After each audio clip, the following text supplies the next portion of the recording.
आज हम लोग मानव नेत्र के बारे में जानते हैं, ह्यूमन आइज के बारे में। तो मानव नेत्र जो है शरीर का वह अंग है जिसकी जो विभिन्न उद्देश्यों से प्रकाश की प्रतिक्रिया करता है। यानी कि मानव आँख एक ऐसा आँख है जिसके सहारे किसी वस्तु को देखा जाता है। वह एक ज्ञानेंद्रियाँ है और उस ज्ञानेंद्रियों की सहायता से हम लोग किसी वस्तु को देखते हैं।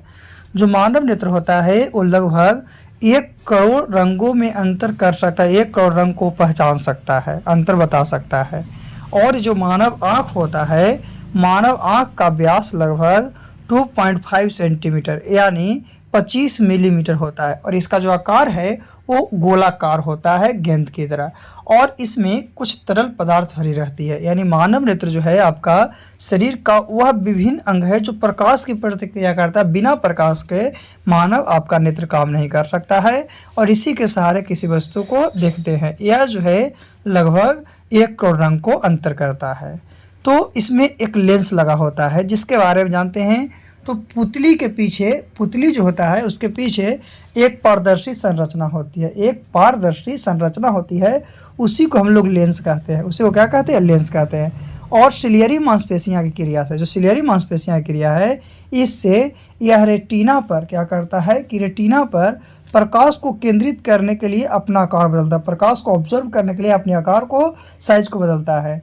दूर की वस्तुओं को ध्यान केंद्रित करने के लिए यह पतला होता है और दूर की वस्तु है अगर उसको पर ध्यान केंद्रित करता है तो यह पतला होता है। लेकिन यही अगर नज़दीक की वस्तु को क्या कर ध्यान केंद्रित करता है तो यह मोटा हो जाता है ना। और यह जो है मानव में लेंस जो उत्तल लेंस की तरह कार्य करता है। किसकी तरह? उत्तल लेंस की तरह कार्य करता है। यानी कि लेंस जो है रेटिना पर जो प्रकाश है केंद्रित करने वाला उसको अपने आकार बदलता है और दूर के लिए क्या करता है? पतला होता है, नज़दीक के लिए मोटा होता है। चलिए आगे चलते हैं। तो सिलियरी मांसपेशियां क्या है? तो सिलियरी मांसपेशियां लेंस की फोकस दूरी को नियंत्रित करते हैं। जो सिलियरी मांसपेशियां है, हमारा लेंस है, लेंस की फोकस दूरी को नियंत्रित करता है, घटाता बढ़ाता है। जब सिलियरी मांसपेशियां जो है आपका फैलती है तो लेंस मोटा होता है। सिलियरी मांसपेशियां फैलेगा तो लेंस मोटा होगा और मोटा होने के साथ इसकी फोकस दूरी कम हो जाती है। क्या होगा कि जब ये मोटा होगा तो इसकी फोकस दूरी कम हो जाएगी। वही जब सिलियरी मांसपेशियां सिकुड़ेगा, क्या होगा? सिकुड़ेगा तो लेंस पतला हो जाएगा और जैसे ही जब लेंस पतला हो जाएगा तो इसकी फोकस दूरी बढ़ जाती है। तो ये सिलियरी मांसपेशियां का कार्य कि ये फोकस दूरी को नियंत्रित करता है। जब ये लेंस मोटा होता है तो इसकी फोकस दूरी क्या होती है? कम हो जाती है। लेकिन जब ये क्या होता है? सिकुड़ता है, पतला होता है तो इसकी फोकस दूरी बढ़ जाती है। ये है मानव नेत्र में सिलियरी मांसपेशियां का कार्य। क्या? मानव नेत्र में सिलियरी मांसपेशियां का कार्य। चलिए आगे हम लोग चलते हैं। सिलियरी मांसपेशियां के बाद मानव नेत्र में क्या है? तो मानव नेत्र में हम लोग बात करते हैं रेटिना। तो रेटिना जो होता है मनुष्य की आँख के पिछले पर्दे को रेटिना कहते हैं। मनुष्य जो है आँख है, आँख के पिछले जो पर्दा है उसी को रेटिना कहते हैं। और मानव आँख एक वस्तु का प्रतिबिंब कहाँ? तो जो आदमी के आँख में जो प्रतिबिंब बनता है, इमेज बनता है, वो रेटिना पर ही बनता है। कहाँ बनता है? रेटिना पर। रेटिना जो है आँखों से अंदर पीछे की तरफ एक उत्तक की पतली सी परत जैसा होता है। रेटिना क्या है? तो आँखों के अंदर पीछे की तरफ एक उत्तक की पतली सी परत जैसा होता है। यह ऑप्टिकल नस के पास होता है। ये जो है आपका ऑप्टिकल नस के पास होता है। तो रेटिना क्या है? रेटिना का काम है उस रोशनी को प्राप्त करना जिसे लेंस ने फोकस किया। यानी रेटिना का काम क्या करेगा? तो उस रोशनी को ऑब्जर्व करेगा जिसको लेंस ने फोकस किया और उस रोशनी को समान संकेतों में बदलकर मस्तिष्क को संकेत भेजता है ताकि आप देख सके। ये है आपका रेटिना का काम। किसका काम है? रेटिना का काम। और भी रेटिना का काम है, थोड़ी सी हम लोग और देखते हैं। एक काम और रेटिना का क्या कि रेटिना जो है मानव नेत्र में रेटिना उस पर जो इमेज बनाता है वो वास्तविक और उल्टा बनाता है। कैसा? वास्तविक और उल्टा बनाता है रेटिना। चलिए आगे देखते हैं। तो आगे है ऑप्टिक तंत्रिका, जिसमें हम लोग किसी वस्तु को देखते हैं, साइज वगैरह का पता चलता है।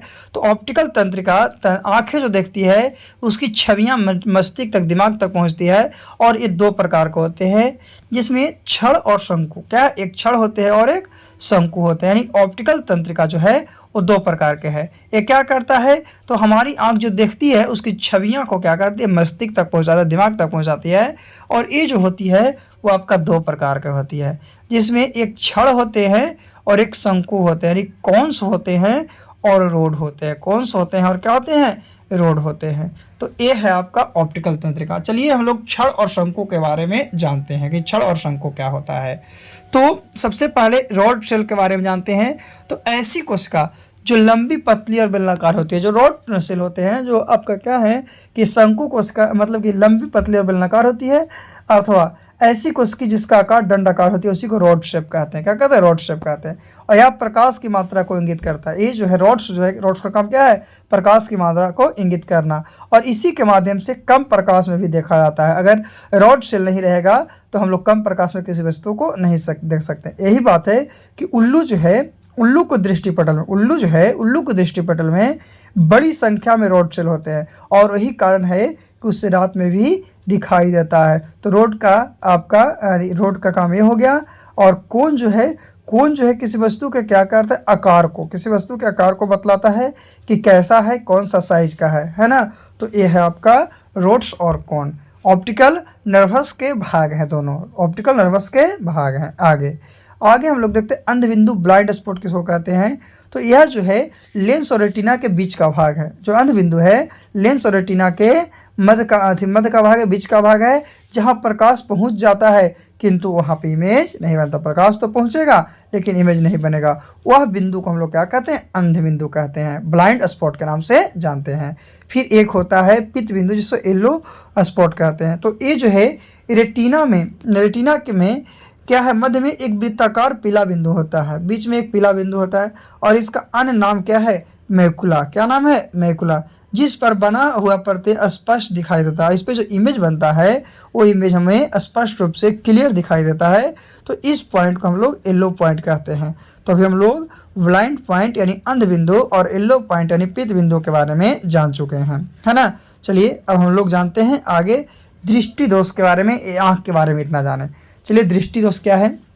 तो दृष्टि दोष कहने का मतलब क्या है कि अलग अलग कारणों से मानव नेत्र क्या है कि मानव नेत्र द्वारा वस्तुओं का स्पष्ट प्रतिबिंब रेटिना पर नहीं बनता। यानी कि अलग अलग कारण से, बहुत प्रकार के या कोई भी कारण से जो है क्या करता है कि अगर किसी वस्तु को इमेज आँख पर नहीं बन पाता है तो इस प्रकार के कंडीशन को हम लोग दृष्टि दोष कहते हैं। क्या कहते हैं? दृष्टि दोष कहते हैं। और दृष्टि दोष 4 प्रकार का होता है। कौन? दृष्टि दोष 4 प्रकार के। पहला जो है वो है निकट दृष्टि दोष, दूसरा है वो है दूरदृष्टि दोष, तीसरा है वो है जरा दूरदर्शिता, और चौथा है अबिंदुकता। याद रखिएगा, कहीं कहीं पे आपको 3 को ही देगा, लेकिन रियलिटी में दृष्टि दोष के जो है 4 प्रकार है। कौन कौन है? निकट दृष्टि दोष, दूर दृष्टि दोष, जरा दूरदर्शिता और अबिंदुकता। ये चारों दृष्टि दोष के बारे में हम लोग एक एक करके पढ़ते हैं। एक एक करके चारों दृष्टि दोष के बारे में हम लोग पढ़ते हैं कि क्या है और क्या नहीं है। तो सबसे पहला निकट दृष्टि दोष। निकट दृष्टि दोष जिस व्यक्ति को होगा, निकट की वस्तु क्या होगा? दिखाई देगा, लेकिन दूर की वस्तु साफ साफ दिखाई नहीं देगा। इसमें प्रतिबिंब जो है रेटिना के आगे बनता है। ये जो निकट दृष्टि दोष होगा, इसमें प्रतिबिंब का रेटिना के आगे बनेगा। इसमें नेत्र गोलक बढ़ जाता है और फोकस दूरी कम हो जाती है, लेंस की क्षमता बढ़ जाती है। इसका प्रभाव क्या होता है कि निकट की वस्तु दिखेगी लेकिन दूर की वस्तु नहीं दिखेगी। और निकट दृष्टि दोष की बात करते हैं तो निकट दृष्टि दोष में अगर हो जाता है तो इसको उपचार के लिए अवतल लेंस यानी अपसारी लेंस से बने चश्मे का प्रयोग किया जाता है। यानी याद रखना है कि निकट दृष्टि दोष है, उसमें निकट की वस्तु दिखेगा लेकिन दूर की वस्तु नहीं दिखेगा।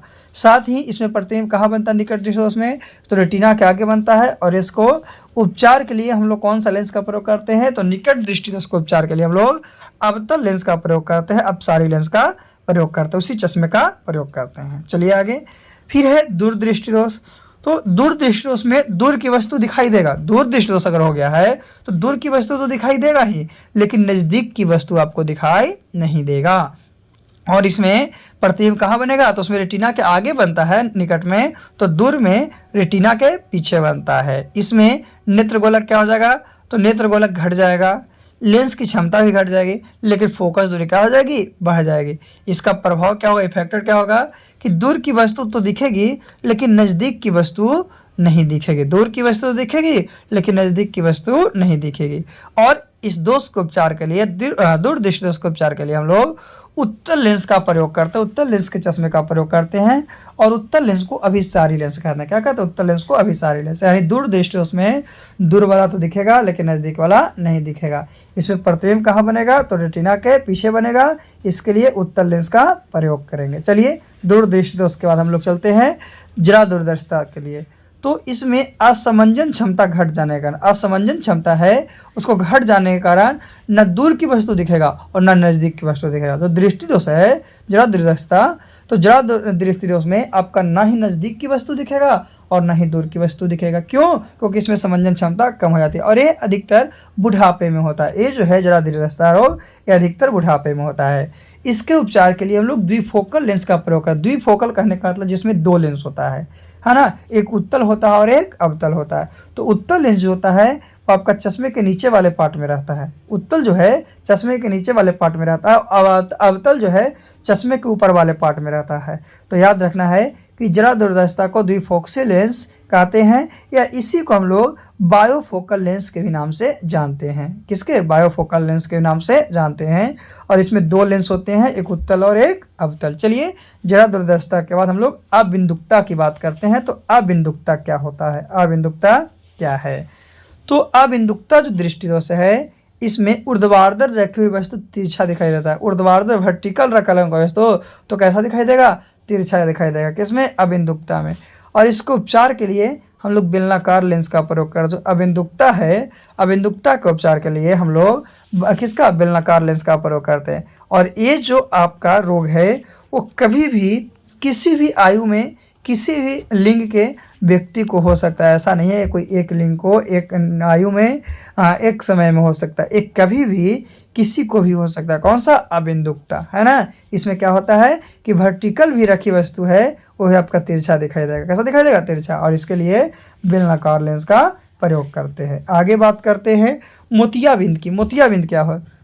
तो इसमें नेत्र जो है लेंस दुधिया और धुंधला हो जाता है। जो मोतियाबिंद हो गया तो लेंस कैसा होगा? दुधिया हो जाएगा और धुंधला हो जाएगा, जिससे प्रकाश की किरण पूर्ण रूप से अपवर्तन नहीं होता। और यही कारण है कि प्रकाश की किरण जो है पूर्ण रूप से अपवर्तन नहीं होता है, जिसके कारण स्पष्ट प्रतिबिंब रेटिना पर नहीं बनता। इसका रियल इमेज रेटिना पर नहीं बन पाता है। और यह बीमारी बुढ़ापे में होता है। कहाँ होता है? बुढ़ापे में। क्यों? क्योंकि मोतियाबिंद जब विकसित होता है जब आँख में लेंस के प्रोटीन की एक परत बनाने लगता है। जब आँख है उसमें लेंस के प्रोटीन की एक परत बनने लगती है तो ये होता है।